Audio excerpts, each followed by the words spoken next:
Hi, welcome everyone. We are going to get started at 2 minutes past the hour. Now's a good chance to get everything working, invite your other colleagues to join us today. Really want to thank you for being here today. I'm excited about this particular talk. It's always fun learning from Buck. Just a few housekeeping items. I'm going to, for people who aren't able to hear me, I actually have a tip for them because they're not going to be able to hear me, so I'll put it up on the screen. If you're not able to hear the audio, usually refreshing your browser will get everything all connected up again with the webinar platform. So I'll leave this up for just a few seconds while everyone is getting connected. Thank you again for joining us, and we will get started at 2 minutes past the hour.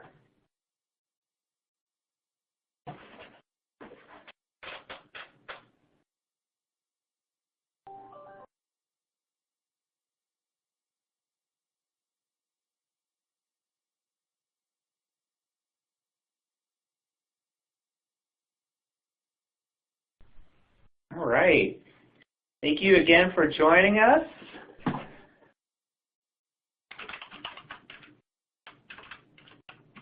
All right, we're going to get started in about 1 more minute. We have a question and answer manager, and that's a great way for you to reach out to us. I'll be helping Buck with picking out some of the great questions that are going to come in. So I will, from time to time, I'll help Buck out with those questions, so feel free to put those questions in the Q&A manager as well. All right, we're going to get started in about 30 more seconds.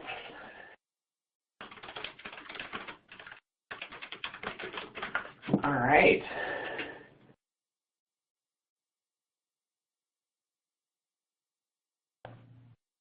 All right. Okay, let's get things rolling. Okay, so we have an awesome session today. It's part of our Spring into DevOps. We've been doing the last 3 weeks or so, we've been putting out all sorts of events and blog posts and everything to help everyone kind of dust off their pipeline to production. And so we're here today. We've had 2 webinars already. Today's webinar is going to be with Buck Hodges. And then we have 1 more webinar scheduled for next week, so hope you'll be able to join with that. But I'll give you a little bit more information at the end of the webinar today. So without further ado, today's session is lessons, continuous delivery lessons from moving to the cloud with Buck Hodges. And I love working with Buck. Buck is our Director of Engineering for Visual Studio Team Services.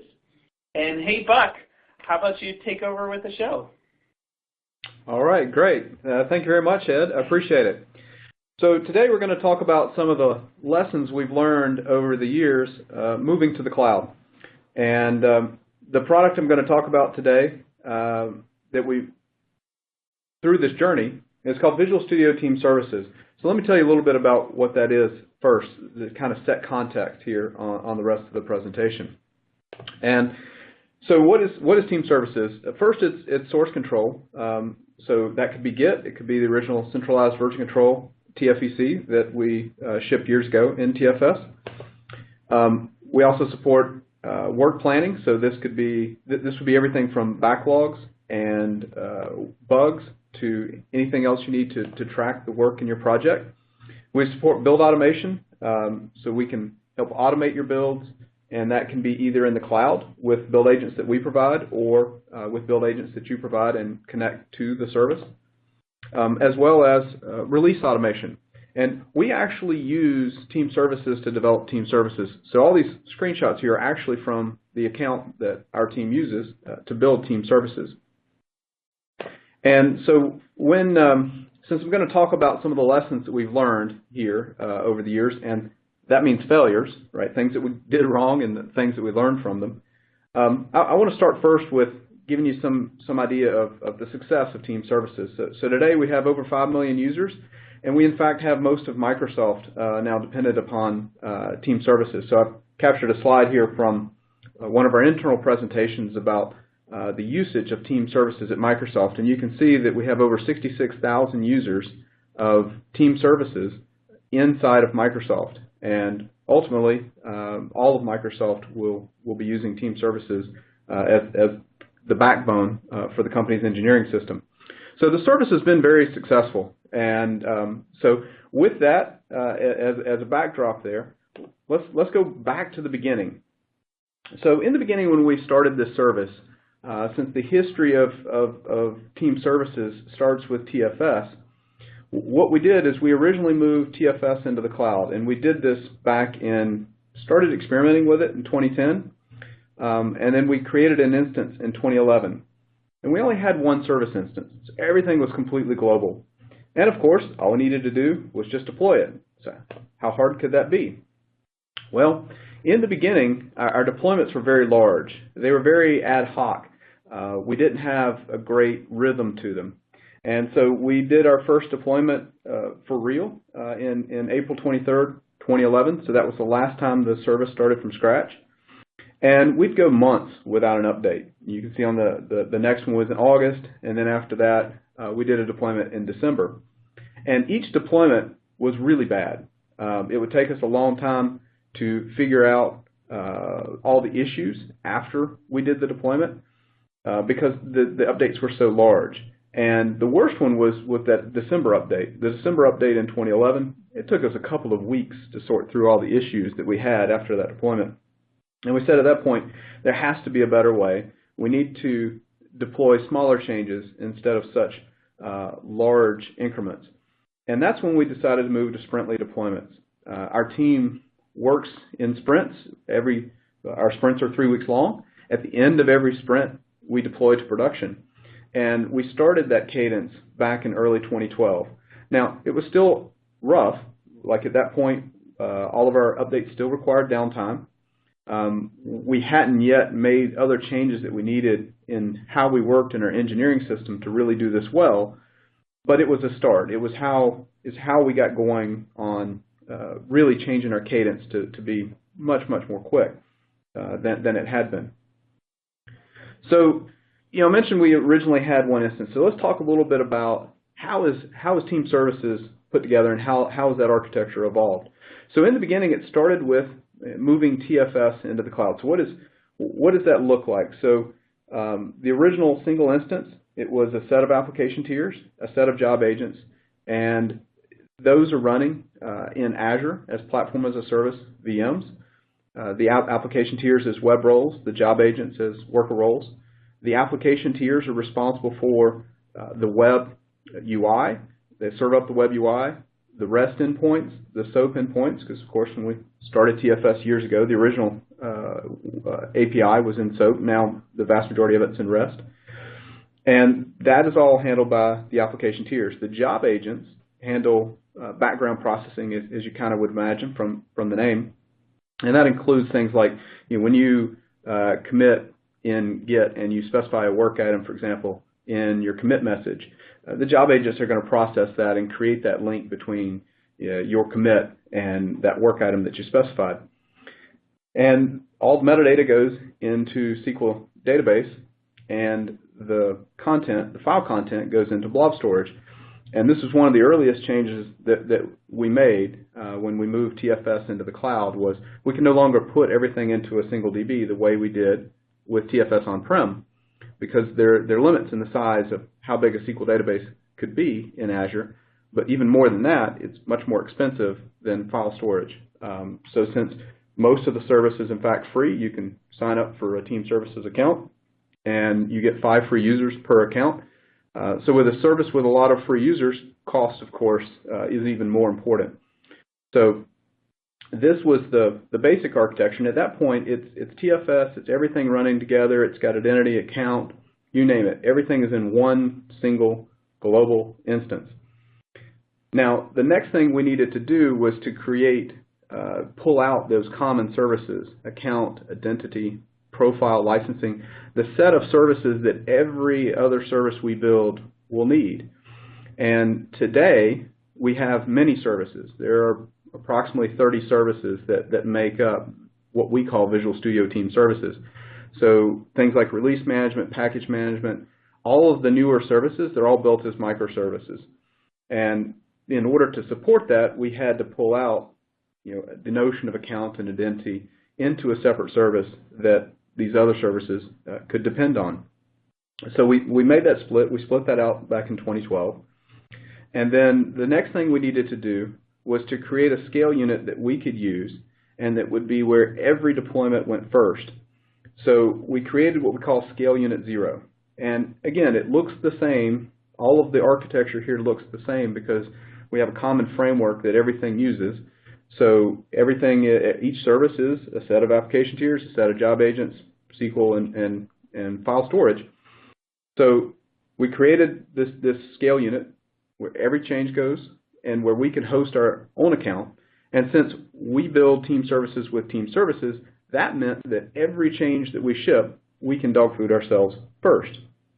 And then over time, we added more and more scale units. And what this allowed us to do with respect to deployment here was to start to do it incrementally. And today, we've got probably a dozen or 13 scale units, and we've put them into rings. So ring 0 is scale unit 0. In ring 1, we currently have Brazil. In ring 2, we have 2 scale units. In ring 3, I believe we have 4, and then ring 4 has the rest of the scale units. And that way, as we roll out changes, instead of everything going out all at once globally, as was the case when we only had a single instance, now, as we roll out changes, we can perform health checks after each deployment. We can verify that what we've deployed is good, and if there's a problem, we can stop, make the fix, and then continue the deployment. And so this was an evolution that took us quite a while, but it was basically taking TFS, moving it, and creating a cloud architecture out of it. Now, for a very long time, the shared platform services remained a single instance, and we've been in the process of partitioning it, and about 2 months ago, we created the first partition of SPS, which is also an SU0, and so now our account uses SPS SU0, so we've got account, identity, profile, licensing, etc., that we ourselves can use. So all the changes, again, for that now go through that scale unit 0. And then over the coming months, we will finish out partitioning it, and we will in fact have many instances of shared platform services, and it too will be able to follow a ring model. So as I mentioned, we need to use it. So let's be our own customer. Let's be, in fact, our first and best customer. So to do that, we needed to move. So we had long since used TFS to build TFS. But with the evolution of the team and the need to ship to the cloud more frequently, and we wanted to be able to get more mileage on it before our customers started to use it, so we moved our team to the cloud, and we did this in early 2014. The first half of 2014, we made major changes to how we work. So we moved from Team Foundation version control into Git, and we also moved into the cloud. So we have, at that point, an account with all of our team. So this is, at this point, 400 to 500 engineers working in master. And along the way, we've made a bunch of changes as well to our engineering system in order to support that. So with every sprint, as I mentioned, each sprint's 3 weeks long, and we deploy at the end of every 3 weeks. And that means that we get every change first, and this is true both for our sprint deployments, but also for hot fixes or any other sort of patches that we ship. And we also, as a result of being our own customer, we can aggressively use our features before we expose them to customers. And again, to make sure that we find problems before they affect customers. Yes, we have lots of automated tests in order to verify quality, but we all know that even though you have a great set of tests, 2 things. One is they'll never be perfect, and they'll never cover everything. And 2 is tests can't tell you if the product's actually good. You have to go use it. And the great thing about us being a customer and using it is if we don't like using it, then we can go iterate on the feature and make that feature better. So I'll pause there and check. Ed, do we have any questions? All right, sounds like Sorry, no. Buck. I was getting off of getting off of mute there. No, I think we're good. So just a reminder to everyone, okay. We're looking for questions in the Q&A manager in case you have any. Great. All right, so let me talk a bit about online upgrades. So I mentioned when we started this, we had to take the service down to do upgrades, and that was bad for a whole bunch of reasons, because when you run a global service, it's crunch time for somebody somewhere, and if you take the service down, somebody's going to be very unhappy with you. Also, we would tend to do these upgrades at off hours, so we're doing them at night, we're doing them on the weekends, whenever was a low period of time, and that's hard on the team as well. So we needed to get to an online upgrade. As you saw in the architecture, we've got application tiers and databases, and of course, there's versioning there, right? They have to match.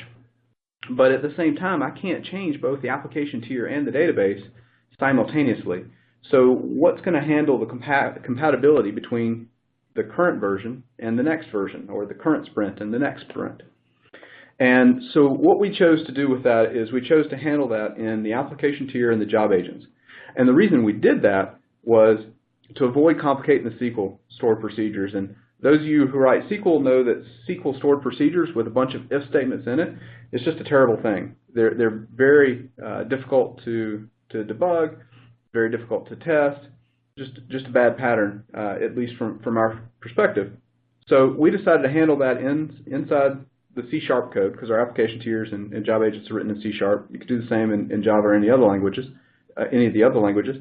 So we chose to use a factory class pattern where every sprint we define a SQL component that interface that adds what's necessary to talk to that version of the database, that schema, with each sprint. And so then the job agents and the application tiers that both talk to SQL then are responsible for understanding what version of the database they're talking to, and therefore loading the right factory class in order to communicate with it.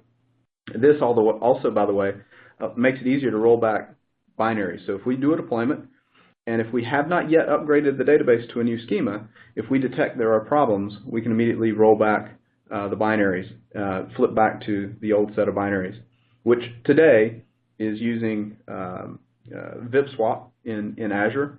Ultimately, that will change. We've started, in fact, this month changing the architecture with one of our services, a very small service, Service Hooks, to move to containers. And we're going to move to containers in Azure using containers in Windows, which was a feature of Windows Server 2016. We use Service Fabric to manage the containers. So we're very early on that journey, so I don't have anything in this deck about that journey. And hopefully 6 months from now I'll have some good stories to tell about what we learned in doing that. But this also makes it easier to test. Yes, sir. Oh, yeah. Hey, yeah, I was going to actually just point out one thing that we've been talking about this month in Spring into DevOps, and I don't know that it's a thing that comes through really easily, but you made a really good point that, hey, we actually go deploy our web changes, our binary changes, before we make database upgrades. And that's a key step. I think Donovan even wrote about it in one of his blog posts just recently. Do you mind if I ask you a question that seems to be relevant right now too? Go ahead. Yeah, okay.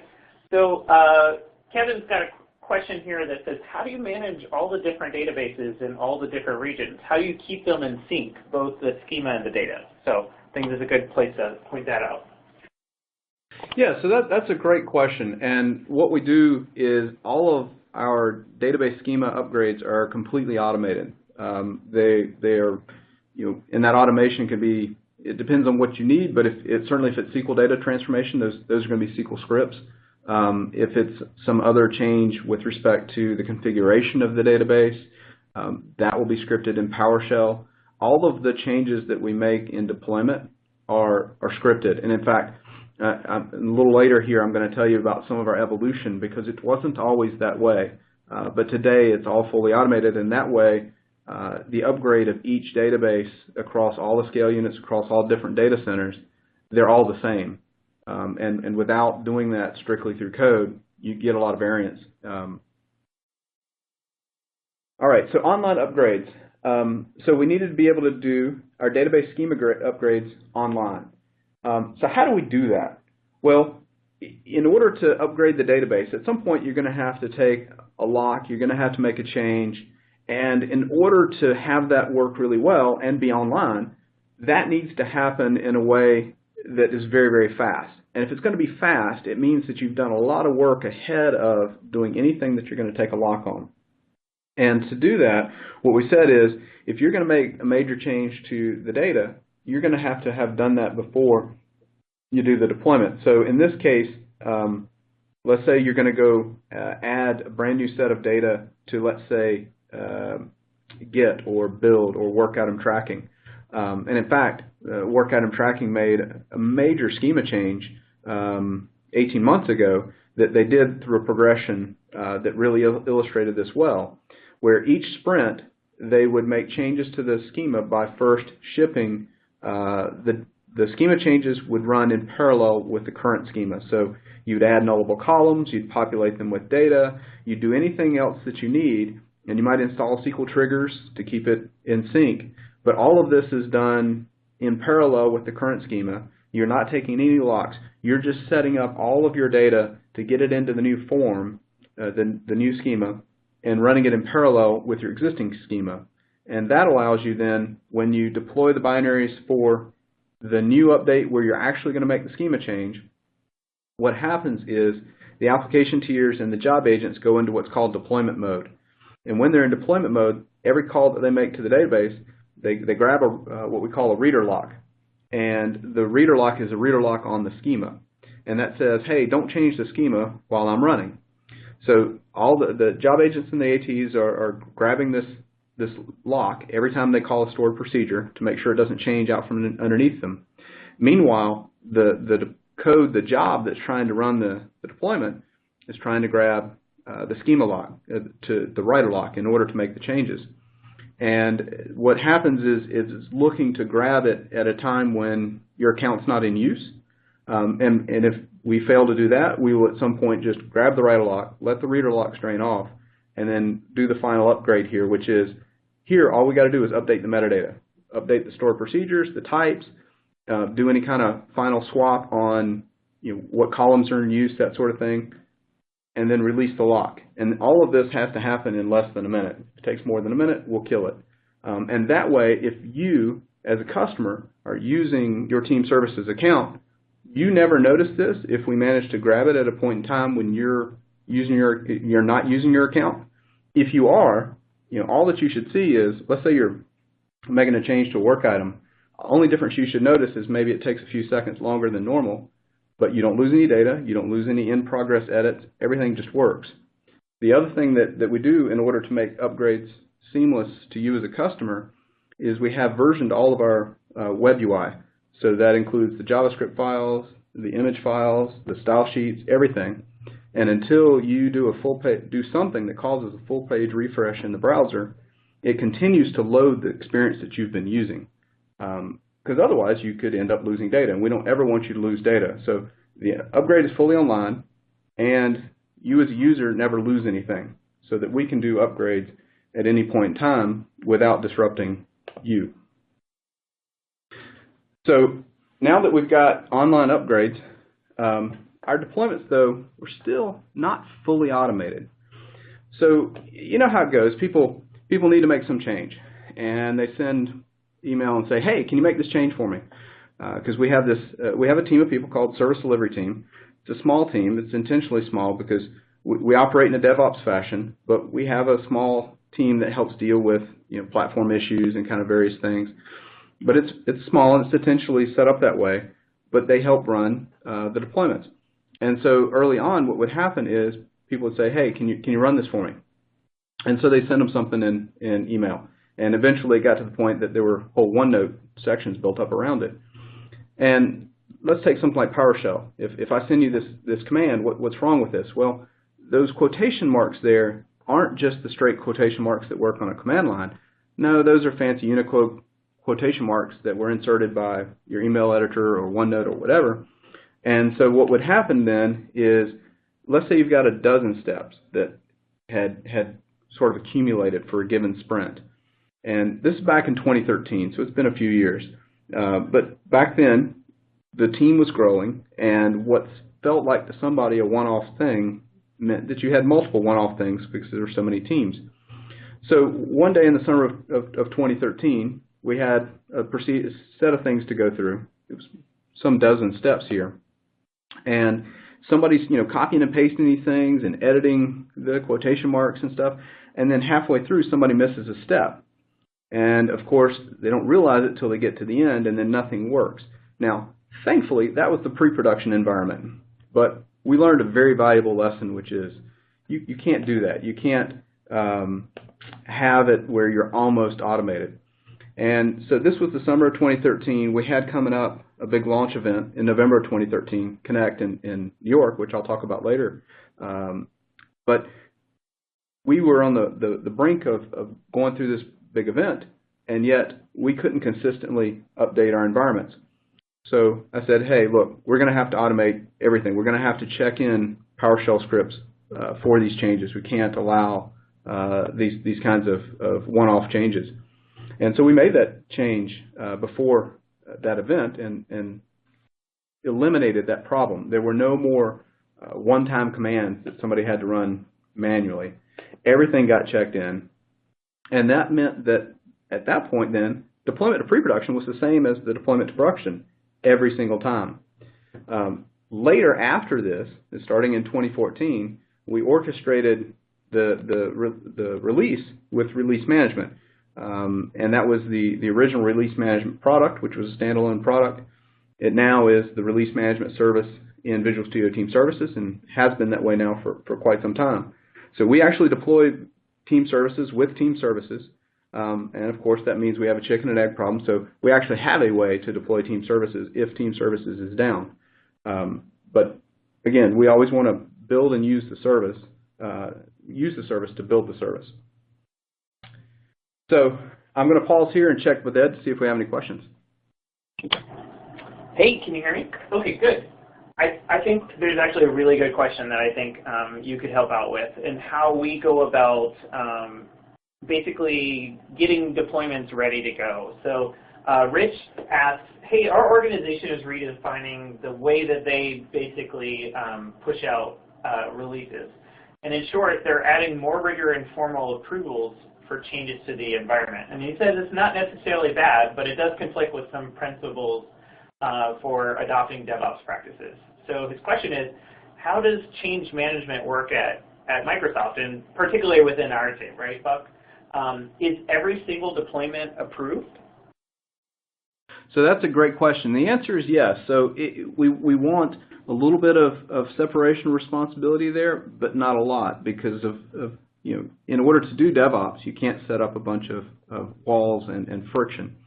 But you at the same time need some gates to make sure that the right things are happening. So what we require is that every change to production is approved by a second person. So for example, the deployments that we do every 3 weeks, those are queued up by an engineer. An engineer goes and sets it up in, engineer on one of our teams goes and sets it up in release management using the standard release definition. So basically at that point it's a matter of picking the build that you're going to go deploy. And then queues up that release, and then that then requires approval from another person. For the larger deployments, it's typically one of the group engineering managers. The same is true of a config change to production, which also goes through release management, or a hot fix if we have a lifesite incident and need to fix something. And all that is set up to make sure that there's someone else who's helping make sure that the changes that we make are well thought through. The goal isn't to prevent people from doing the right thing or to slow them down, but really to make sure that we're thinking about it and we're not rushing. That's right. And so that was the hey, question. Buck, so I think just for everyone else, if you didn't know, we actually can handle manual people approvals within our release management, our continuous delivery system. So if you haven't ever checked that out, we can get you a link to where you can find out about that. So we can handle completely automated. We can handle traditional release models with approvals, even manual steps within your release pipeline. So all of those things you can start out with even wherever you are today. Thank you. All right, so now that we've got an automated deployment, it's online, it's incremental, as I mentioned before. We've got the rings that we deploy in stages, and all of our code goes into master. So we've got the entire team checking into master each sprint. But how do we control the feature set? Because if everybody's checking into master, not every feature gets finished every sprint, or is even something that we want to expose to the entire world for any number of reasons. So how do we deal with that? For that, we use something called feature flags, and we didn't invent it. A bunch of other folks use it. Facebook, for example, has been using feature flags, feature switches for many years. And it's a great way to allow incremental rollout on this. So in order to do this, we start with the code, and the code has an original path, right? So you've got some feature that works, and you start adding a new code path. And for that new code path, you create a feature flag. You put a feature flag in there so that the code only gets executed if that feature flag is turned on. And so that over time, I can start to push more code through the new path, and I can incrementally roll this out. So we could, for example, use it ourselves, let other people use it, but we can control the audience. So over time, we send more and more people through that new path, and eventually, we send everybody through that new path. And then once the new path is the only way we support in production, we can then come back and delete the original code, and the feature flag is now gone. So feature flags are a great way to be able to decouple the deployment and the exposure, which is to say, I can do the engineering work whenever I need to, and I can deploy it to production whenever I need to, but we can control who sees it based on everything from our need to experiment to our need to control it for revealing it at a conference, whatever the reasons might be. And this control is very granular. We can control all the way down to the individual user. We can make a change without redeploying the service. And we can do it in an automated fashion through PowerShell, or we can do it through the web UI if it's something where we want to enable something for a given customer. So, and feature flags are great because it supports early feedback and experimentation, allowing us to iterate on a feature and experiment, but not necessarily experiment with the entire customer base. And then, of course, if you need to turn something off, it's a very quick off switch. And that, by the way, results in us using feature flags not just for end-user visible features, but also features that are hidden, that are just infrastructural. They're plumbing, they're architectural changes, and we can control those through feature flags as well, which is a great way to roll out those changes to ensure that as they go out, there isn't something that we missed that we didn't test. Now, turning on feature flags, we do it through what we call stages, and each stage has a different set of an increasingly larger set of customers in it. So we start off with the first stage of turning it on our team's account, turning it on for our personal accounts, and then we have a stage with select customers in it, and then from there we can allow people to opt into it. Now that could be something like a private preview where we have people contact us, or more and more we have now, if you, for example, click on your picture in the upper right-hand corner of Team Services on your account, you will get the option to turn on preview features. And so when you actually turn preview features on and off in the product, you're in control of some of those that we've exposed, but what you're actually doing when you click those buttons is changing feature flags. We just don't call them feature flags, we call them preview features. But that's actually a way where you can allow customers themselves to control what features they get, and you're still using your underlying feature flag model. By the way, that also gives us the ability to measure people's behavior. So when we've made changes, those of you who've used team services for a while have noticed that the navigation, for example, has changed quite a bit over the last 9 months to a year. And when we made our first major change to the navigation to really dramatically change what you see in that top level navigation, we actually tracked how many people opted into it. And we had a bar. We said if we're not getting to the point where 90% or more turn it on and leave it on, then we're not done with it. And so we were able to iterate on the navigation until we got it to the point that over 90%, in fact it was 92% of people turned it on and left it on, the new navigation. And so the scope for feature flags, we can control them per user, per account, per scale unit, global, lots of flexibility in terms of the granularity of how we can control it. And then of course, you can turn things on and off, but it's key that you actually monitor it. By monitor it, I mean not just the usage of it, but monitor the health of the service as a result of enabling or disabling a given feature. And that way we can then revert if we need to. So we turn on a feature. If we notice a problem, we can quickly turn it off. So let's take a quick look at what that looks like for us. So in our case, I'm going to use an example of the cherry pick and revert buttons that we introduced in a pull request. And this was a feature that we shipped back last fall. And we put this feature under feature flags. What that actually looks like in terms of the code is there's an XML file that we use that has a list of flags in it. And in this case, this one's called source control.revert. And adding a feature flag is as simple as just adding an entry into that file, so you don't have to go reinvent it. So every feature team gets this for free because, again, all the services are built on a common framework. And once you've added that feature flag in that XML file, you can then refer to it, in this case in JavaScript, or it could be C# if you're doing a back-end change that's behind a feature flag. And all this does is it looks for it and says, if the revert button is enabled, draw it. If not, leave it off. So it becomes a very easy way to control what features are available to a customer. Now, we have a couple of different ways to control it. So we can control it through PowerShell scripting, which is great for progressing through the different stages. But we also have an ability to be able to turn them on and off for individual accounts.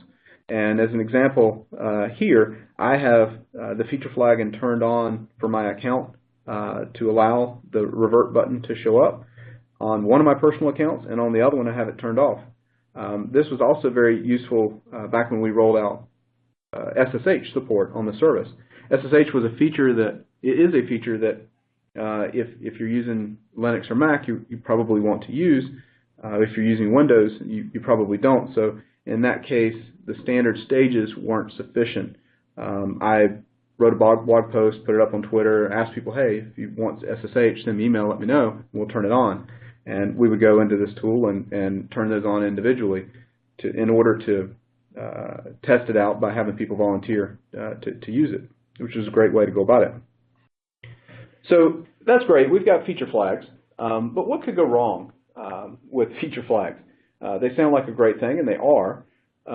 But we had this event in 2013. So this was in November 2013. It was called Connect. And back then, we still had only one global scale unit, kind of going back to my story of the evolution of the service. And we decided to turn on a bunch of features right before Keynote. That was a bad idea. It did not go well. So you can see the graph there of the availability of the service and the spikes and errors and slow commands. And the first box there on the left is we had a Keynote that was at, I want to say it was 10 a.m. that morning, and I'm on the phone. Brian Harry, my boss, called me at 9 a.m. going, what's wrong with the service? And what had happened was we just turned on a bunch of features right before a Keynote, and the combination of all those features together in production caused a number of problems. And even turning them off, the service was still in a bad state because of the load on the service. So we had created a storm of issues in the product. And in the end, it took us quite a while to work through all the issues because We would go figure out something, debug it, go turn some stuff back on, hit a few more issues, and iterate through the issues to get them all fixed. But that was a great lesson for us, is don't ever do that. So we learned a lesson there not to flip everything on immediately before a keynote like that. Now, this graph here actually comes from a blog post that Brian Harry wrote. And with all of the major outages, we've written very transparent blog posts on exactly why they happened with a root cause analysis. And this is the same root cause analysis that we do internally. The only difference here with these blog posts is they tend to have more information to help you understand how things work versus the root cause analysis that we write internally. But as we have moved along through our journey here in the cloud, root cause analysis has been extremely valuable, and every week we get together and we review all of the incidents from the previous week, and every incident that is severity 2 or worse has a write-up of what happened in the event, what we learned as a result, what our follow-up action items are, and we file work items for those in our team services account to go fix them. We have an SLA around fixing life site repair items. There's some things, of course, you fix immediately because there's a problem. There are other things that you can do to improve and make things better as a result of what you learned in that incident, and those have to be fixed within a couple of sprints. But that rigor around having to go through and do a root cause analysis is really great, and having to write it up really forces you to think much more crisply about not only what went wrong, but how do we make it better, and ask the 5 whys, go through and make sure you're really addressing the root cause and not just the symptom. So as I mentioned, what went wrong? We turned on too many flags in the morning of the event, the only global instance that we had at the time. Now, of course, we do it completely differently. A, they're incremental because we have many scale units. B, we make sure we have them all turned on completely, at least 24 hours ahead of an event. And that way, if something goes wrong, we have time to recover and not right before somebody goes on stage. And as an example, when we rolled out the marketplace, marketplace.visualstudio.com, where we have the extensions that you can purchase or get for free in team services, when we rolled that in November of 2015, 2 years later, we did indeed have all of these feature flags turned on.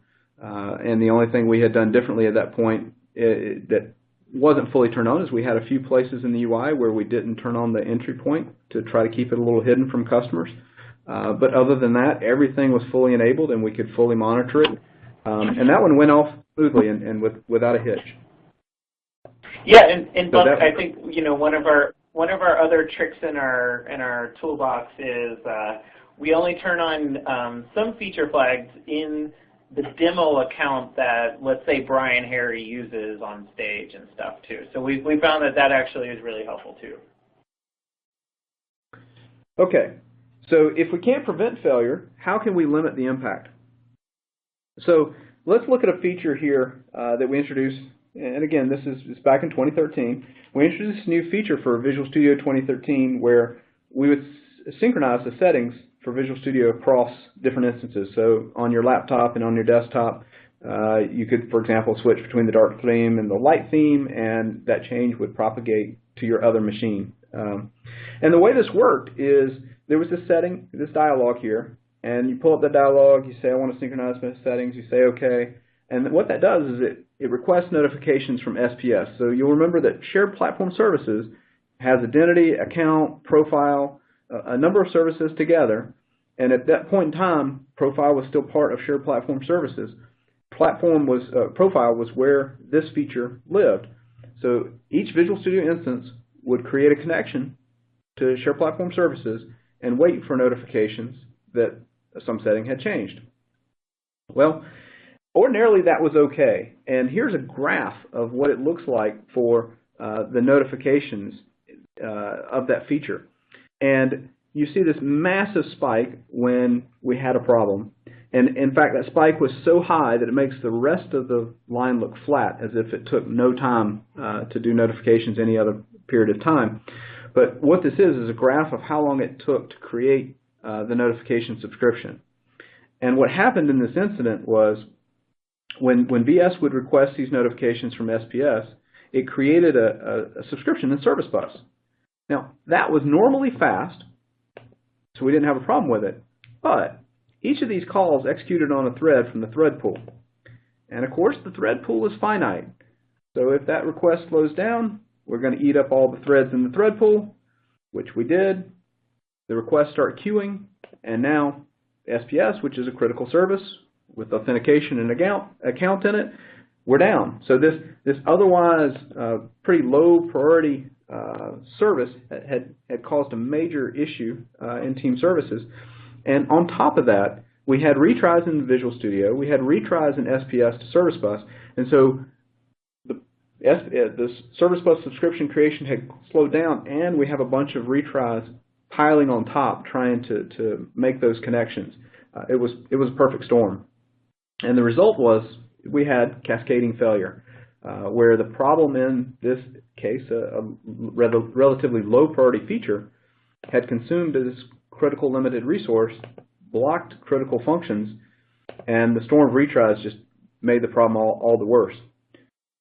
So what do we need to do? We need to limit the impact of these kinds of issues. Like problems are going to happen, so how do we degrade gracefully? And the other thing we want is when the problem's over to have the service recover quickly.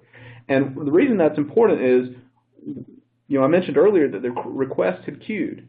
Well, when we figured out the problem and went and fixed it, all of those queued requests then slammed the database and overwhelmed the database and took it down again. So you want to get out of that sort of death spiral that you end up with where these waves of commands overwhelm the system. We want to just shed all of that load. So in this case, we mitigated the incident by turning off the feature flag, but could we detect this when a dependency is unhealthy and instead get out of this much more quickly? So we looked around and found circuit breakers, and this was something that originated at Netflix. And of course, they're known for the resiliency testing, and then they were in resiliency testing all the time in production through things like Chaos Monkey.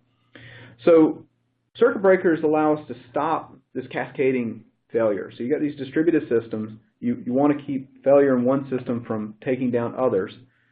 And you need protection really from three things: latency, failure, and volume. Latency because if I fail slowly, that oftentimes is worse than failing fast, or just simply being slow. Like you're not going to fail, but the response is going to succeed, but respond very, very slowly. Then there's outright failure, and then there's also volume. And this was where I had mentioned before, where the request would queue, and then a flood would come through. And it could be just extra load from an external source as well. These are the things that we want to protect against. We want to be able to shed it and have things fail and recover quickly. The other thing we need to do is when we fail, we need to fail gracefully. We need to degrade gracefully. So we need good fallbacks. So what's a circuit breaker? Let's take a look at a circuit breaker here as a very simplified diagram of it. And the reason they're called circuit breakers is a model off of electrical circuit breaker, where if you have too much current going through a circuit, the breaker opens, stops the current flowing, and therefore stops the damage or immediately halts the damage that's occurring due to the excess current. So in this case, we're going to do something very similar. If we have too many problems, we're going to open the circuit breaker to stop the flow of calls. But we're also going to have to allow some calls to pass through periodically just to see, is it okay? Is it back? Is it healthy again?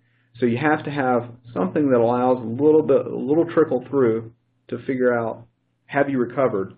But you want to keep the vast majority of the load out of the system and just have it fail. So to do that, I took some actual code here and put it here in slides so you can see what it actually looks like. And the thing is with circuit breakers, there's a lot of things that you can control. And I'll just call out a couple of things here. One is volume. If you have a low volume call, or even a high volume one, but particularly for low volume, what's the volume that must be going through it in order to decide I need to open a circuit breaker? Because if this is something that only gets an occasional call, it's going to be much harder than just say something with high volume. So you have to think about what the threshold should be. How many failures, what percent can fail before you decide you need to open the circuit breaker? And then what's your window? In this case here, we're going to use a 10-second window with 1-second buckets in it. But the question here then becomes, what time window are you looking at in order to decide, do I need to open that circuit breaker or not?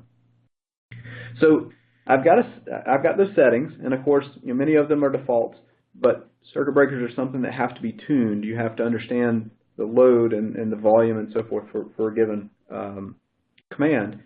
And here we're going to actually instantiate a circuit breaker.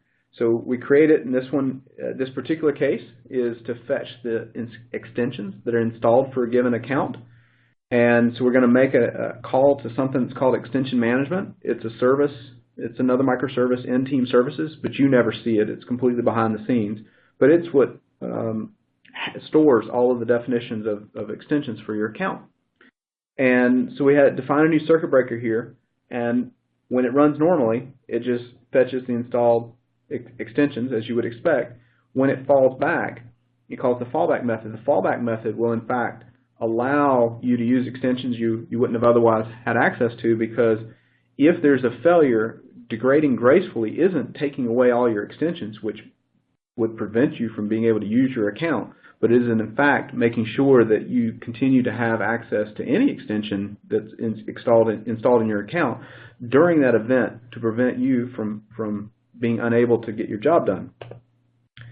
So the other thing that I mentioned when I was talking about the failure modes was concurrency or volume. So if you get an overwhelming number of requests, you'll reach some point at which the system can't handle more. So you want to limit the number of simultaneous calls to a resource. As an example, in SQL Azure, there's a limit to the number of connections you can make simultaneously to a database. If there are too many, then you want to start failing them and invoke your fallback. So let's take a look at an event that happened last year once we had circuit breakers in the code and what happened here. So in this particular case, we had a slow DB, a slow database. For whatever reason, the database slowed down. And we had a circuit breaker for it. It opened when we reached our concurrency limit of 100. And for this particular category of requests, we said we would not allow more than 100 simultaneous connections to the database.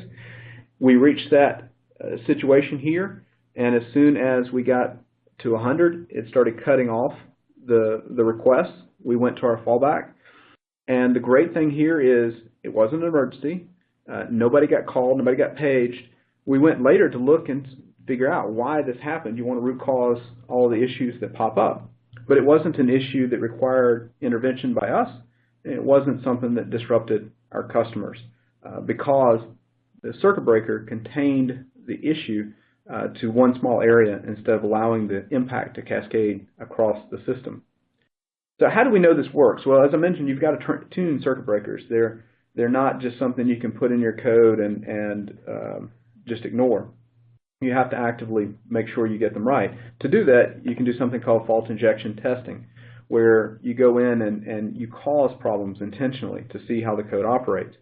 And so we can do this, for example, on our account. As I mentioned, we use Team Services to build Team Services.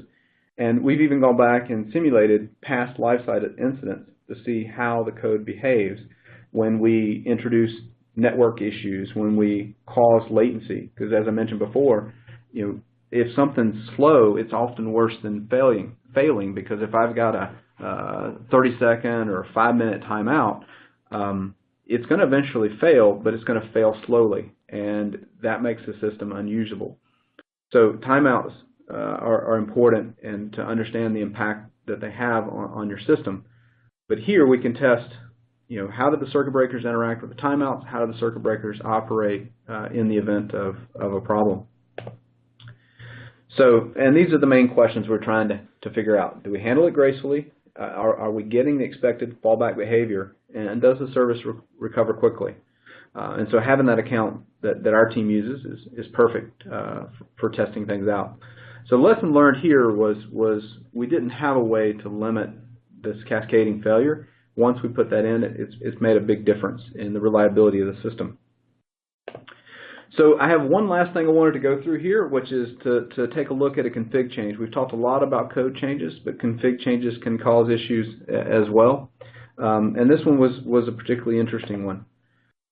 So this happened over a year ago, February 4th, 2016, at 9 a.m. UTC.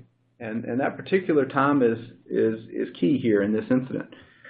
So early Thursday morning in Europe, everything's looking good, everything's normal until it starts to go sideways. 9 a.m. in Europe, people come to work, the load starts to increase on the system. We start to get these failed requests to get a token. So when you sign in, when you authenticate with the service, you get back a token in the form of a cookie. And this was starting to fail. That's a major problem. So we have alerts. Alerts start firing. We call the on-call engineer. And what we start discovering here is a particular SQL stored procedure is causing a massive backlog of queries, a massive backup in the system. And so we start to debug it here, and I see the diagram's gotten a little chopped here in the software, but that's okay. What this is showing here is every release of SQL, there's something called a query optimizer, and it changes from one release to another, but you can pin it to a given release. So if you've tuned your SQL very highly to a given behavior of the query optimizer, you can choose when to move that forward to a new version of the query optimizer. So we had been using the equivalent of 2008, and we were making the change to go to 2014. We had deployed this, so we went from level 100 to level 120. We had deployed this to the vast majority of our databases in the system, but we had a few that hadn't been changed yet. But we felt like with the mileage we had gotten, we were in pretty good shape. So we believe at that point we need to make it the same everywhere. And somebody had asked a question earlier about how do you keep everything in sync. Well, this was a case where we intentionally allowed it to drift because we needed some using the new query optimizer, some using the old. But there was a bug in the cardinality estimator, and it would create these huge memory grant requests. So in this pie circle diagram, what you see here is we're waiting 99.5% of the time due to this bug. We're just sitting there waiting on SQL. It was really bad, and the reason it was bad was because this query that normally returns only a couple rows and doesn't need a lot of memory is now being estimated to require 3.5 gigabytes of memory by the query plan, and the machine only has 48 gigs of RAM. Doesn't take too much math there to figure out it's going to run out of RAM really fast in a loaded system. Now, what's the culprit here? Here's the actual code. And is there a problem? No, actually. It's kind of a trick question. There's not really a problem here with the code. It didn't change. So the code's fine. And in fact, the code has been tuned for high scale. So we know with this code that we want a certain query plan. And with the hints that we've added to the SQL, we would get the query plan that we needed. So the problem is the query plan had gone sideways in that SQL was estimating that we needed far more memory for that query than we actually did. So as I mentioned before, we had previously been using compat level of 100, which is equivalent of SQL 2008. And when everything works, it's hard to actually find the wait times. It's actually in there, but it's extremely small, and that's a healthy system. So during the incident, we just, of course, wanted to make it work. And so what we did is we added what was, in some sense, a bit of a short circuit here. We told the SQL to only grant up to 1% of the memory for this query. And that let us mitigate the problem, and in a few hours, we were completely done with the incident from a customer's perspective. But we had to go back and do root cause analysis and get a fix, which in this case was fixing a bug in SQL. So after we put in this max grant percent fix to mitigate the problem, everything looks much better. Now, here's the thing. So the root cause, as I mentioned, was that we had changed this compatibility flag. We had triggered a bug in SQL that hadn't shown up on the other databases. And in fact, we hadn't even we had changed this setting quite a while back. It wasn't exactly the day before or the hour before. So we had this one last database to set. We made that change. Turns out that's the identity database that caused this massive problem. We didn't have the tuning in the circuit breakers at that time to distinguish here that this problem was in that particular sprock. But really, when you look at it, we shouldn't have the single point of failure. As I mentioned earlier, we're working on that now, and we'll ultimately have this particular service partitioned. But given all this, could we have actually detected this earlier? And the answer is, in theory, yes. We did this config update 10 days before, and for whatever reason, the problem didn't get triggered until later. But this little blue spike over on the far left is actually the first time the symptoms started to appear, but it wasn't enough to cause a problem, and we didn't notice. And the day before, we had actually had an incident that occurred, and as a result of that incident, or kind of related to that incident, that spike had occurred, but again, not enough to use all the memory. And after that incident the day before, everybody was tired, and we didn't fully root cause that spike, but we had noticed memory pressure in SQL. And the next day, it went through the roof and took us down. But wouldn't it be great if we could spot these things ahead of time? Because we've got all this data we collect. In this case, we're collecting the query plan data from Query Data Store, which is a feature that SQL Azure provides us. So our next area of exploration, and I don't have an ending to this story because we're still very early on in it, which is to put in place monitors to try to detect these anomalies. So for example, could we detect a bad query plan and have that indicated to us without somebody trying to have to go find it? Because it's kind of like finding a needle in a haystack. Because of our history with TFS, we have a lot of dependency on SQL. We have 1,400 stored procedures. That's a lot. Trying to look for issues in all of them manually is a non-starter. So we're working on being able to detect these kinds of things by pushing all of the data, all of our telemetry into a log analytics solution, which we use Application Insights Log Analytics.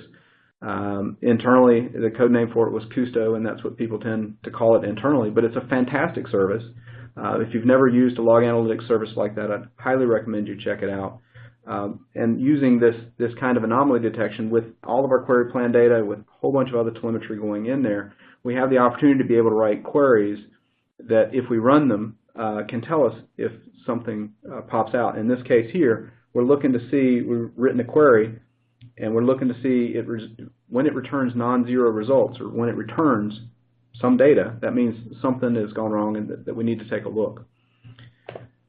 So to summarize, we started in a world where we had a single instance and everything was global, and deployments required downtime. We've moved to an incremental online deployment. We can test our production load early in our Canary environment, which is SU0, our account. Feature flags allow us to control what becomes visible and to whom. We now have circuit breakers that have helped prevent a lot of cascading failures, and I could tell a number of stories about where that's helped us and been very good. And we ultimately need to partition everything, and that's something that we're in progress of, that's in progress now, to avoid any single points of failure in the system. And as I said, we're still working on, can we detect these signs of problems early to get ahead of problems before they cause major issues. So I know I've run over here a couple minutes. I want to thank you for attending today, and you can find me on Twitter at TFSBuck. Yay! Back to you. Thanks a lot, Buck. Yeah, thanks so much, Buck. It's always, I love that we are always happy to talk about this. There's so many things we learn running such a huge service. So thank you so much for taking the time today. Hopefully, something we shared here will help you, run your service better, and you can take this back to the team. Now, the good news is we will have this recording available within the next 24 hours. So feel free to share with any of your colleagues if you've found anything in here.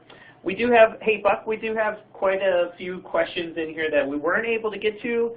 I'll be sure we can huddle up together, and then a lot of these would be great for a blog post at some point. So we'll get Buck to help us with getting a few of these questions answered a little bit later. So thank you so much again for, yeah. That would be great. Okay, awesome. So check Buck out on Twitter. Check us out. We've got tons of stuff going on with Spring into DevOps.